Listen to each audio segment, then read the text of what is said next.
가정은 우리에게 가장 익숙하고 가장 가까이 있고 누구나 속해 있는 공동체입니다. 그런데 이 가정에 대해서 사람들이 생각처럼 잘 알지 못합니다. 가정의 존재 목적을 모르고요. 그 존재 목적을 모르니까 그 목적에 이르는 길도 알지 못합니다. 어떻게 하면 가정이 건강해지는지 잘 모르고 또 모든 가족들이 행복해지는지에 대한 각자의 의견들이 다릅니다. 우리가 가족 구성원으로서 어떻게 역할을 감당해야 될까? 보통 우리는 부모님의 모습을 통해서 배우게 되죠. 아들은 아버지를 따라가게 되고 또 딸들은 보통 이제 어머니의 모습을 본받곤 합니다. 혹은 이제 부모님 말고 이제 더 잘 키운 자녀를 인류대학에 보낸 소위 성공한 어머니들의 노하우를 배우는 분들도 계시죠. 근데 그것이 정말 옳은 길일까? 그렇게 하면 우리 가정이 잘 이루어질 수 있을까? 잘 세워질 수 있을까? 이 가정은 하나님이 만드셨습니다. 그래서 하나님이 이 가정에 대한 이미 모든 계획을 다 세워놓으셨어요. 그리고 가정에서 우리가 어떻게 그 가족 구성원으로서 역할을 감당해야 되는지에 대해서도 하나님이 다 알려주고 계시는 거죠. 그래서 하나님이 정해신 부모의 역할이 있고 자녀의 역할이 있습니다. 그것을 모르면 세상적으로는 성공한 것처럼 보일지라도 하나님께 영광을 돌릴 수는 없다라는 거죠. 그래서 이 모든 관계가 그렇듯이 이 양쪽이 다 잘해야 돼요. 부모도 부모로서 성경에서 정해준 역할을 잘 감당하고 자녀도 성경에서 알려준 그 자녀 역할들을 잘 감당할 때 이 관계가 아름답게 형성이 되고 그리고 그 관계를 통하여서 하나님께 영광을 돌릴 수 있습니다. 그래서 오늘 성경 구절을 찾으면서 이제 부모와 자녀의 성경적인 역할이 무엇인가 같이 살펴보도록 하겠습니다. 먼저 이 자녀들이 부모에 대해서 가져야 되는 가장 중요한 태도는 바로 공경입니다. 신명기 5장 16절 말씀인데요. 우리 같이 한번 읽어보도록 하겠습니다. 시작. 너는 내 하나님 여호와께서 명령한 대로 내 부모를 공경하라. 그리하면 내 하나님 여호와가 내게 준 땅에서 내 생명이 길고 복을 누리리라. 아멘. 이것이 가장 기초가 되는 거죠. 그러니까 자녀들은 부모를 공경해야 됩니다. 이 신명기 5장 말씀은 10계명을 다루고 있거든요. 10계명 잘 아시죠? 10가지 계명, 하나님께서 이건 변할 수 없다라고 해서 우리에게 주신 절대적인 도덕법이 10계명인데 10계명의 앞에 4가지 계명은 하나님에 대한 계명이에요. 그리고 이제 5계명에서부터 10계명은 사람에 대한 계명이다. 보통 이렇게 둘로 나누는데 이 사람에 대한 계명을 보면 그 비중에 따라서 중요도에 따라서 앞에 위치하게 돼요. 예를 들면 6계명이 무엇입니까? 살인하지 말라거든요. 사람의 목숨이 중요하잖아요. 그 다음에 중요한 7계명이 간음하지 말라. 부부 사이에 이제 성적인 도덕을 잘 지켜야지 되죠. 그 다음이 무엇입니까? 도둑질하지 말라. 그 다음에 거짓 증거하지 마라. 물질과 말이 그 다음에 이루어지게 되는 거예요.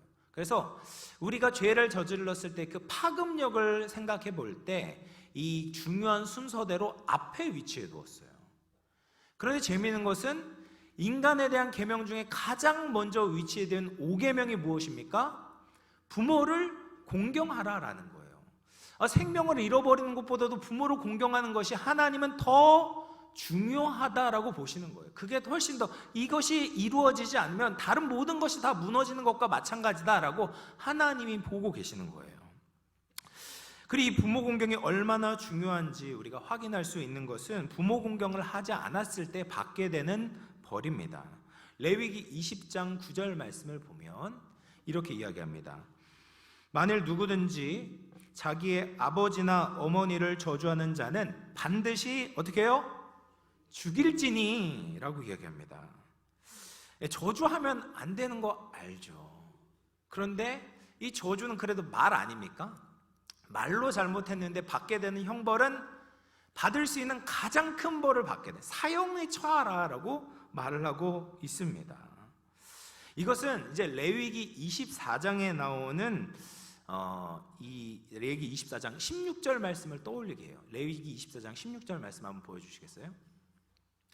여호와의 이름을 모독하면 그를 반드시 죽일지니 온 회중이 돌로 그를 칠 것이니라.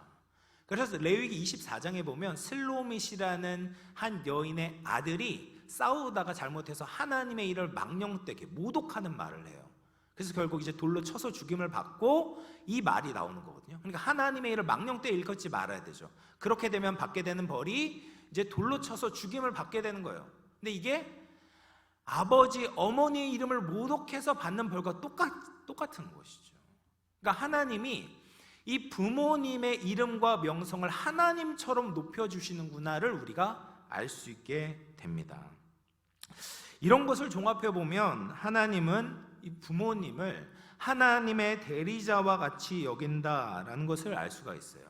왕이 보낸 사신은 왕처럼 대접을 받아요. 그렇죠?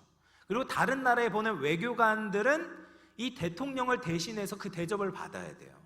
마찬가지로 하나님을 대신해서 이 땅에 보내신 우리 부모님을 하나님처럼 모시고 공경해라 라고 말씀을 하고 계세요. 왜 그렇습니까?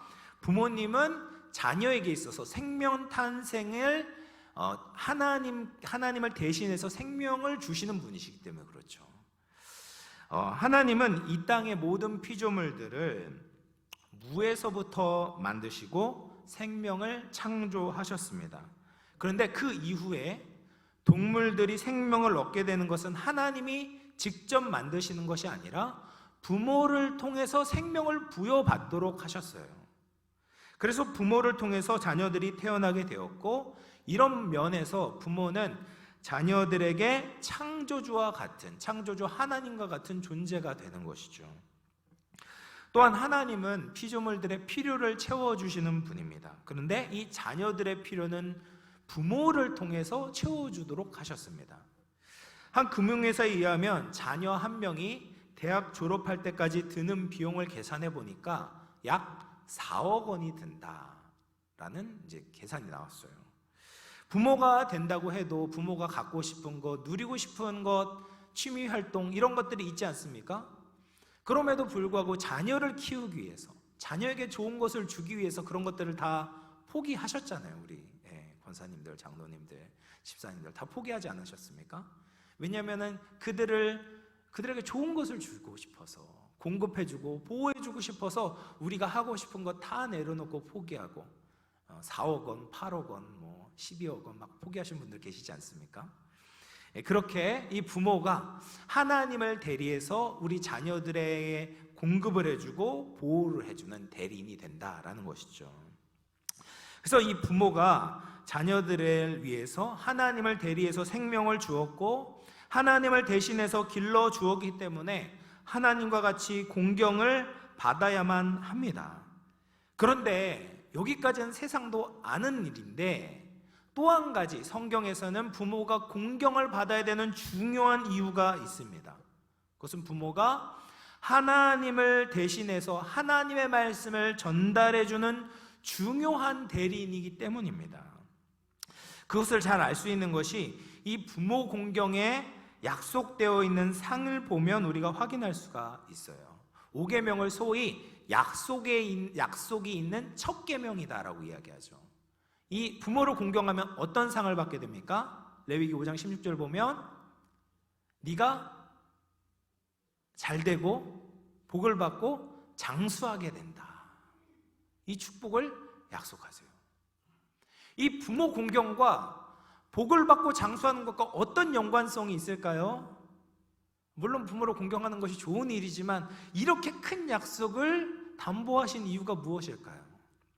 그것을 알기 위해서는 이 똑같은 약속을, 똑같은 상을 약속한 구절을 우리가 살펴봐야 돼요. 신명기 4장 40절 말씀입니다. 4장 40절인데요. 우리 같이 한번 읽어보도록 하겠습니다. 시작. 여호와의 규례와 명령을 지키라. 너와 내 후손이 복을 받아 내 하나님 여호와께서 내게 주시는 땅에서 한없이 오래 살리라. 아멘. 여기 보면은 이 10계명의 제5계명 부모를 공경할 때 받는 상과 똑같은 상을 약속하세요. 너와 네 후손이 복을 받게 되고 땅에서 오래 살 것이다, 장수할 것이다, 이 말씀을 약속하신데 어떨 때 받아요? 여호와의 규례와 계명에 순종하게 되면 받게 된다라는 거예요. 그러니까 부모를 공경하는 것과 하나님의 말씀에 순종하는 것이 뗄 수 없게 연결되어져 있다라는 말입니다. 왜 그럴까? 여러분, 부모 공경의 기본은 무엇입니까? 부모의 말을 듣고 순종하는 거거든요. 그렇지 않습니까? 다른 거 뭐 다 잘해도 부모 말 안 들으면 얼마나 속이 상합니까? 그런데 이 근대까지도 부모는 자녀에게 많은 것을 가르쳐 주었어요. 특히 이제 가정이 대를 이어서 같은 직업을 갖게 돼서 직업에 대한 모든 노하우를 부모를 통해서 전수가 되었고요. 그리고 특별히 이제 유대인들 같은 경우에는 신앙에 있어서도 부모로부터 자녀에게 전수되었습니다. 그 당시에는 책이 없었어요. 책도 없었고, 그리고 글자를 아는 사람도 굉장히 드물었어요. 그래서 여호와에 대한 지식이 누구를 통해서 전수돼요? 부모의 입술을 통해서 전수가 되는 거야. 아, 여호와 하나님은 이런 분이야, 이런 거룩한 분이야. 그리고 이 하나님을 어떻게 섬기는지는 부모의 행동과 삶을 통해서 자녀들이 배울 수 있게 된다라는 것이죠. 그래서 하나님께서 부모 공경을 강조하신 이유가 여기에 있어요. 자녀들이 부모의 권위를 무시하고 가볍게 여긴다면 부모가 상징하는 진정한 생명의 전달대신 하나님을 잊게 되고, 또 부모가 전달하는 하나님의 명령을 제대로 지킬 수가 없기 때문입니다. 그래서 하나님은 부모를 공경해라 강조하고, 부모를 공경할 때 받는 법이 곧 하나님의 계명을 순종할 때 받는 복과 똑같이 연결을 시키시는 거예요. 그러면 자녀에게 있어서 부모를 공경하는 것이 이렇게 중요하다면 부모의 역할은 무엇이겠습니까? 그것은 자녀에게 하나님의 말씀을 가르치는 것. 오늘 우리가 함께 읽었던 그 본문 말씀, 쉐마의 명령을 지키는 것이 부모가 감당해야 되는 가장 중요한 역할입니다. 이 쉐마는 유대인들이 태어나면서부터 외우고 익히고 늘 이 마음에 품고 사는 가장 중요한 계명이에요. 이스라엘아 들으라, 우리 하나님 여호와는 오직 유일한 여호와이시니 너는 마음을 다하고 뜻을 다하고 힘을 다하여 내 하나님 여호와를 사랑하라. 이것이 부모가 자녀들에게 해야 되는 가장 중요한 역할이에요. 자녀를 부지런히 가르치는 것, 말씀을 가르치는 거죠. 이 두 가지가 짝이 되는 겁니다. 그래서 10계명의 5계명 부모를 공경하라와 쉐마가 짝을 이루는 거예요. 이 두 가지 중에 한 가지도 놓치게 되면 그 가정이 온전히 설 수가 없는 것이죠. 자녀가 부모를 공경하고 순종한다고 해도 부모가 하나님의 말씀을 가르치지 않고 세상적인 생각과 내 뜻을 가르치게 된다면 자녀들은 하나님의 복을 온전히 누릴 수가 없겠죠. 또 부모가 하나님의 말씀을 잘 가르치려고 애를 쓴다고 해도 자녀들이 부모의 말씀을 듣지 않고 가볍게 여긴다면 부자관계가 깨질 뿐 아니라 가정 속에서 하나님의 나라가 계승될 수 없습니다. 그래서 하나님의 말씀의 다스림을 받아서 성경적인 부모 역할을 감당하고 성경적인 자녀 역할을 감당하게 될 때, 그때 믿음이 계속해서 이어져 내려오는 하나님이 그리신 아름다운 가정의 청사진이 이루어질 수 있는 것이죠. 얼마나 아름답습니까? 정말 하나님의 말씀 정말 진리예요. 이대로만 하면 아름다운 가정이 이루어질 수밖에 없는 거죠. 그래서 오늘 어린이 주일을 맞이해서 특별히 이제 자녀의 신앙 교육에 대해서 조금 더 초점을 맞춰서 말씀을 나누려고 합니다. 이 쉐마 말씀을 보면 신앙 양육에 있어서 중요한 원리들을 가르쳐줘요. 그 중에 첫 번째가 무엇입니까? 자녀의 신앙 교육의 1차적인 주체가 누구냐? 부모다라는 거예요. 보면은 이 말씀이 누구에게 한 말씀입니까? 부모한테 한 말씀이에요. 부모한테 한 말씀. 부모에게 하는 거예요. 근데 자녀를 가르쳐라. 이 교육자가 아니에요. 목사가 아니에요. 자녀의 신앙 교육에 있어서 1차적인 책임자는 부모다라고 말씀을 하는 거예요. 산업혁명 이후에 우리의 이제 자녀들의 교육을 다 학교에 맡기게 되었거든요. 그게 이제 산업혁명부터 일어났어요. 근데 이 학교가 세워지면서 이제 교회 안에서도 주일학교가 세워졌어요. 그러면서 자녀의 신앙 교육에 대해서도 이 주일학교에 맡기면 되겠지라는 막연한 생각을 가지고 있었어요. 그래서 주일학교의 교육자들이 잘 가르쳐주면 우리 자녀들의 신앙이 잘 자라겠지라고 생각을 하는 거죠. 그래서 이제 성도분들을 신방을 하다 보면은 안타까운 사연을 듣게 돼요. 어렸을 때는 우리 자녀들이 신앙생활을 참 잘했는데 이 교육자를 잘못 만나가지고 신앙을 떠나게 되었습니다 하면서 안타까워하시는 이제 그런 분들을 종종 만나게 되거든요. 그런데 그 말 속에는 어떤 전제가 담겨져 있습니까? 교육자가 우리 자녀의 신앙을 좌우할 수 있어. 교육자만 잘한다면 우리 자녀들의 신앙이 담보되는 거야 라고 생각을 하는 거예요. 근데 성경에 보면 그렇지 않는 거죠. 자녀 교육의 책임자는 교육자가 아니에요. 전도사님이 아니에요. 부모입니다. 생각을 해보세요. 일주일에 1시간을 가지고, 주일에 딱 1시간 예배드리잖아요. 그 1시간을 가지고 어떻게 자녀들의 신앙이 제대로 바로 설 수가 있겠습니까? 수시로 아이들은 유튜브를 보죠. 또 또래 아이들과 세속적인 이야기를 나누는데 일주일에 1시간 가지고 어떻게 자녀들의 신앙이 바로 설 수가 있겠습니까?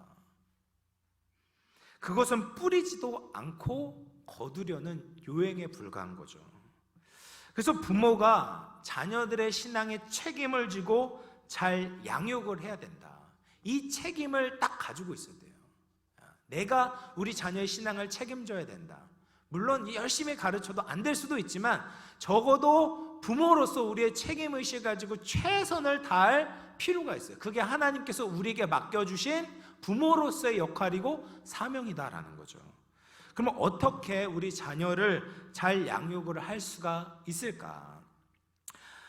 이 원리가 무엇이냐면 마음을 잇는 거예요. 마음을 잇는 거. 이 부모가 자녀와 또 하나님과 마음이 이어져야 돼요. 그래서 오늘 말씀을 보면 첫 번째로 하나님께서 뭐라고 말씀하시면 6장 5절 말씀입니다. 너는 마음을 다하고 뜻을 다하고 힘을 다하여 내 하나님 여호와를 사랑하라. 오늘 내가 내게 명하는 이 말씀을 너는 마음에 새기고. 이 너가 누구예요? 부모가 어떻게 하라고 하세요? 마음을 다하고 뜻을 다하고 힘을 다하여 하나님을 사랑하라 라고 말씀하세요. 그리고 오늘 내가 내게 명하는 이 말씀, 하나님 사랑하라는 말씀을 너는 내 마음에 새겨야 된다. 이것이 신앙교육의 출발이 되는 거예요. 이 마음에 새긴다는 것이 뭐냐면, 새긴다라는 것이 하야 동사인데, 히브리어로 하야라는 것이 영어로 말하자면 비동사예요. 있다, 이다, 혹은 더 나아가선 되다라는 거예요. 근데 이 계명을 그냥 아는 것에서 그치는 것이 아니에요. 하나님을 사랑해야 되지, 그 정도에서 그치는 것이 아니라 우리의 마음, 우리의 삶의 중심을 이루고 있는 이 마음이 정말 그 사랑으로 채워지도록, 사랑으로 변화되도록, 하나님의 사랑이 중심이 되어 우리의 삶을 살아가도록 되어야 된다. 그렇게 변화되어져야 된다라고 말씀하는 거예요. 거기서부터 우리 자녀들의 신앙교육이 출발하게 되는 겁니다. 부모가 하나님을 사랑하지 않으면 자녀의 신앙교육은 이루어질 수가 없습니다. 하나님을 사랑하는 마음이 전달되기 위해서는 부모가 먼저 하나님과 마음이 이어져야 되는 것이죠. 부모가 먼저 예수님의 제자가 되어야 합니다. 여러분, 하나님을 사랑하고 하나님의 말씀을 신뢰하십니까? 역시 이부 예배는 더 아멘 소리가 큽니다. 정말 우리 인생이 하나님을 위해서 살아가야 한다고 생각하십니까? 하나님을 아는 것이 여러분에게 기쁨과 만족이 되고 있습니까? 네. 그런 확신이 있어야 돼요. 그런 믿음이 있어야 돼요. 내 삶이 그렇게 살지 않으면 자녀를 신앙교육할 수 없는 것이죠. 부모의 마음이 그렇게 신앙 안에서 변화가 되지 않으면 우리는 우리도 모르는 사이에 나의 진짜 본심이 나오게 돼 있어요. 그리고 아이들은 그것이 진짜 진심이라는 것을 잘 캐치합니다. 우리가 자녀들이 공부 안 하면 흔히 뭐라고 이야기합니까? 야, 너 그렇게 계속 공부 안 하면 나중에 어떻게 되는 줄 아냐? 깡통 차게 된다. 좋은 집, 좋은 차 그냥 얻어지는 게 아니야. 너 열심히 공부해서 성공해야지. 또 다른 사람들에게 인정도 못 받아. 너 정말 그렇게 살 거야? 라고 이야기를 하는 거예요. 근데 이런 말들 안에는 사실 우리가 중요하게 여기는 가치관들이 담겨져 있는 거죠. 우리가 중요하게 여기는 물질, 사람들의 인정, 내가 소중하게 여기는 생각들이 우리 자녀들에게 말할 때 그대로 묻어나게 될 수밖에 없어요. 교회는 단위라고 하는데 실제로 부모의 삶을 보면 세상 사람들과 똑같은 거예요. 실제로 자녀들에게 말하는 그 이야기들을 보고 강조하는 것을 보면 세상 사람들과 다르지 않는 겁니다. 그렇게 되면 자녀들이 그런 것들을 배울 수밖에 없는 것이죠. 믿는 부모로서 자녀들에게 신앙을 가르치기 위해서는 우리가 먼저 하나님을 사랑하는 마음으로 바뀌어야 됩니다. 우리가 진리 위에서 살아가야 돼요. 하나님을 위해 사는 것이 인생을 가장 복되게 하는 것이라는 믿음을 가지고 살아가야 되는 것이죠. 그럴 때 우리가 자녀 양육을 바르게 할 수 있게 됩니다. 그러면 자녀들도 하나님을 알고 하나님과 예배하고 하나님과 교통하는 것이 그 인생을 가장 복되게 하는 것이지. 그것이 자녀들의 인생의 목적이고 그것을 알려주기 위해서 최선을 다하게 되는 겁니다. 부모가 하나님을 사랑할 때 나도 하나님을 위해서 살아가게 되고 우리 자녀도 하나님을 위해 살아가게 되는 것이죠. 그 다음 보면 우리가 부모가 먼저 하나님과의 마음이 이어진 다음에 부모와 아이들의 마음이 이어져야 돼요. 부모와 자식이라도 정말 끈끈한 관계잖아요. 뗄래야 뗄 수 없는 관계여도 마음이 연결되지 않는 경우가 참 많이 있어요. 부모가 십자가의 은혜로 살지 않을수록 이런 단절이 일어나게 됩니다. 자기의 이기심, 자기의 체면 같은 것을 앞세우거나 또 자녀를 대할 때 내가 했던 수고를 계산하면서 얘는 내 거지, 내 소유물처럼 여기는 부모들이 있습니다. 또 자녀에 대해서 성경적인 목표를 세우는 것이 아니라 자기 목표를 가지고 세상적인 방법으로 자녀를 조정하려고 하는 부모들도 있습니다. 자녀들 이런 것들 다 알고 있죠. 부모가 진짜 나를 위한 건지 하나님을 위한 건지 아니면 부모 자신을 위한 것인지 자녀들이 다 알고 있어요. 그런 세상적인 방법들은 자녀들의 마음을 다루지 않는 거예요. 그러면 어떻게 됩니까? 부모는 이렇게 자식이 내 마음을 몰라준다. 내가 얼마나 그를 위해서 수고했는데. 근데 또 자식 입장에서 뭐라고 해요? 부모는 내 마음을 몰라줘. 서로 마음이 끊어져 있는 거예요. 연결이 안 되어 있는 거죠. 결국 그렇게 의사소통이 되지 않게 되면 부모가 가지고 있는 신앙의 유산이 자녀들에게 물려줄 수가 없게 되는 거죠.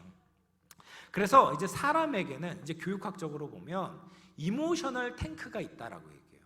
감정 저장소가 있어요.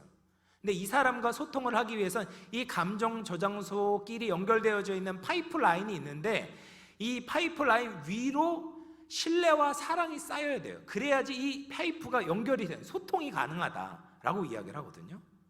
그래서 우리 자녀들과도 마찬가지예요. 내 자녀니까 내가 먹여주고 입혀주고 재워주는데 당연히 내 말 따라야지, 이렇게 접근하면 안 돼요. 이 자녀가 가지고 있는 이 이모셔널 탱크와 내 이모셔널 탱크가 연결이 되어 있는데 그것이 잘 소통되기 위해서 신뢰와 사랑을 쌓아야 된다. 이것을 기억해야 됩니다. 그래서 이제 사랑의 5가지 언어라는 유명한 책이 있어요. 이게 되게 보면은 그 안에서 사랑을 전달하기 위해서 필요한 것이 있다.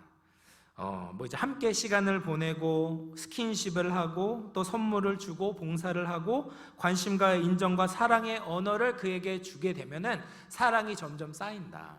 우리 자녀들하고의 관계도 마찬가지예요. 그냥 소통되는 것이 아니라, 그냥 마음이 이어지는 것이 아니라 이런 신뢰와 사랑을 위해서 의도적으로 노력을 할 필요가 있는 거죠. 그럴 때 마음이 이어지게 되고 신앙교육의 가장 중요한 조건이 이제 이루어지게 되는 것이죠. 그래서 자녀와 부모와의 마음이 연결되어져서 소통이 잘 이루어질 때 부모가 믿는 하나님을 잘 물려주고 전달할 수 있게 되는 겁니다.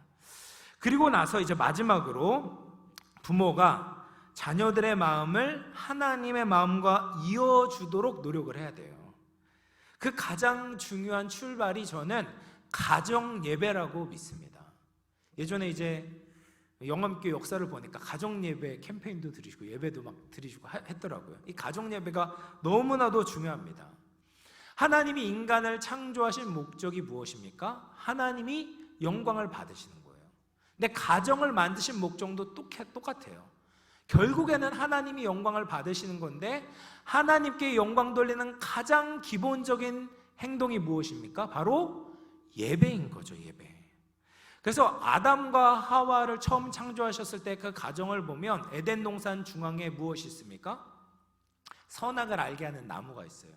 그것은 무엇이냐면 하나님을 보여주는 거예요. 선악을 알게 하는 나무와 생명나무, 이건 결국 하나님을 상징하는 건데, 늘 그들이 이게 에덴 동산을 다니면서도 그 중앙에 계신 하나님을 기억해라, 하나님의 주되심, 하나님의 왕되심을 기억하며 살아라 라는 거죠. 그러니까 우리의 가정의 주인이 누구입니까? 하나님이심을 늘 기억하면서 살아가라 라는 거예요. 그러기 위해서는 우리가 예배를 드려야 돼요. 예배를 드려야 돼요. 아담과 같이 아버지가 가정의 제사장이 돼서 예배를 주도해야 되죠. 그리고 아내가, 어머니는 아버지를 돕는 배필로서 예배를 드릴 수 있는 환경을 조성하고 또 함께 나눌 수 있는 음식을 준비하면 참 좋습니다. 그래서 가정 안에서 함께 기도하고 찬양하고 말씀을 나누는 거죠. 그리고 가족끼리 떡을 나누고 하나님의 말씀을 나누고 기쁨을 나누는 풍성한 예배를 드리게 되면 그 가정이 얼마나 행복하겠습니까? 그래서 교회에서 예배를 드리지만 이 예배는 부족해요. 세대별로 나눠서 예배를 드리잖아요. 자녀들과 함께 예배를 드릴 수 있는 기회가 거의 없어요. 그래서 가정에서 부모와 아이들이 함께 하나님의 말씀 앞에 엎드리고 말씀을 듣고 그 말씀의 다스림을 받는 그 예배를 드리게 될 때 하나님께서 그 가정에 영적인 축복을 부어주시는 거죠. 그리고 이제 부모는 어떻게 됩니까? 자녀를 부지런히 말씀을 가르쳐야 된다라고 말씀을 하세요. 보면은 7절 말씀을 보십시오. 내 자녀에게 부지런히 가르치며 집에 앉았을 때든지 길을 갈 때든지 누워있을 때든지 일어날 때든지 이 말씀을 강론할 것이며 라고 이야기해요. 그래서 유대인들은 이 쉐마의 말씀을 순종하면서 가정에서 이 자녀 교육에 굉장히 힘을 씁니다. 그래서 만 14세가 되면 보통 이제 유대인들의 성인식을 하거든요. 율법의 자녀, 바 미츠바라는 성인식을 하게 되는데 그 전에 이 자녀에서 암송을 시켜요. 가정에서부터 자녀들 암송을 시킵니다. 그래서 뭐 모세 오경을 암송한다라는 이야기도 있고 시편을 다 암송한다라는 이야기도 있어요. 어쨌든 그렇게 암송을 시켜요. 그리고 암송을 시키고 그 말씀을 가지고 부모와 자녀들이 계속 토론을 하는 거래요. 이게 뭐 이제 하부르타라고도 이야기를 하고 토론을 해요. 말씀이 그냥 떨어져 있는 것이 아니라 이 가정에 굉장히 밀접하게, 우리의 삶과 밀접하게 영향을 미치도록 우리 자녀들에게 계속해서 교육을 하는 거예요. 그래서 우리 교회 지금 유초동부에 어하나 프로그램을 하고 있거든요. 암송을 하도록 계속해서 이렇게 지도를 하고 있어요. 근데 그거 굉장히 좋은 프로그램인데 거기서 끝나면 안 돼요. 가정에서도 같이 체크를 해줘야 돼요. 야, 너 오늘 뭐 암송했냐? 이런 거 체크도 해주고, 오늘 뭐 배웠냐? 그러면 이것을 어떻게 적용할 수 있을까? 너 어떻게 생각해? 어떻게 기도하면 좋을까? 이런 것들을 계속 물어보는 거예요. 가정 안에서 이 말씀으로 대화하는 것이 자연스럽게 이루어져야 된다라는 거예요. 그래서 예를 들면 여러분, 아이들이 이제 영화 같은 거를 보는데 영화 볼 때도 그냥 내버려 두면 안 돼요. 디즈니 영화 아이들 이렇게 쉽게 보여주는데 이 디즈니 안에서 얼마나 진리와 반대되는 메시지들이 들어있는지 아십니까? 예를 들면 2022년에 이제 작년이죠. 버즈라이트 2호라는 영화를 제가 이제 같이 보게 됐거든요. 아이들하고 같이 보게 됐는데 거기 보니까 여성 비행사가 있는데 여성의 아내와 뽀뽀하는 장면이 나왔어요. 이건 아주 빙산의 일각이에요. 디즈니 안에 말로 다 할 수 없는 이제 반기독교적이고 반진리적인 메시지들이 너무 많이 들어있어요. 그래서 이 자녀들을 믿음으로 양육하는 것이 정말 우리가 눈동자처럼 지켜봐야 돼요. 애들이 뭘 보고 있나, 뭘 듣고 있나, 어떤 메시지를 받고 있나, 이것이 성경하고 잘못된 메시지는 아닌가를 계속해서 주의 깊게 보고 아이들이 세상과 문화를 분별할 수 있도록 도와줘야 돼요. 그것을 씨름해 주는 것이 부모의 역할인 거죠. 그리고 문화에서 뿐만 아니라 자녀들의 인생에서도 하나님의 말씀에 입각해서 비전을 품고 하나님의 방법을 찾게 하고 하나님의 능력을 구하면서 삶을 살아갈 수 있도록 함께 동행해 주는 것이 부모의 역할입니다. 이제 말씀을 마무리할 텐데요. 여러분, 우리 자녀들, 우리 손주들 얼마나 귀합니까? 한 생명이 태어나는 것은 정말 큰 축복입니다. 그리고 우리 교회에서도 더 많은 생명들이 태어나기를 주님의 이름으로 간절히 기도합니다. 근데 이제 태어난 것만큼 중요한 것이 무엇이냐면 하나님의 자녀로 잘 양육하는 거예요. 하나님의 말씀을 알고 하나님께 영광을 돌리고 하나님의 말씀을 따라서 세상과 사람들을 이롭게 하고 섬기는 하나님의 백성답게 잘 자라는 것이 너무나도 중요한 거죠. 그러기 위해서는 부모가 먼저 예수님의 제자가 되어야 합니다. 그리고 부모와 자녀 간에 좋은 유대 관계가 이루어져야 되죠. 그리고 마지막으로 부모가 계속해서 끊임없이 가정 안에서 신앙교육을 위해서 최선을 다해야 합니다. 우리 영암교회 모든 가정이 이런 아름다운 신앙의 계승이 일어나기를 소망합니다. 마지막 때에 영암교회와 또 영암의 모든 가정이 함께 협력해서 아름다운 믿음의 명문 가정들로 자리매김하는 은혜와 축복이 있기를 예수님의 이름으로 축원을 드리겠습니다.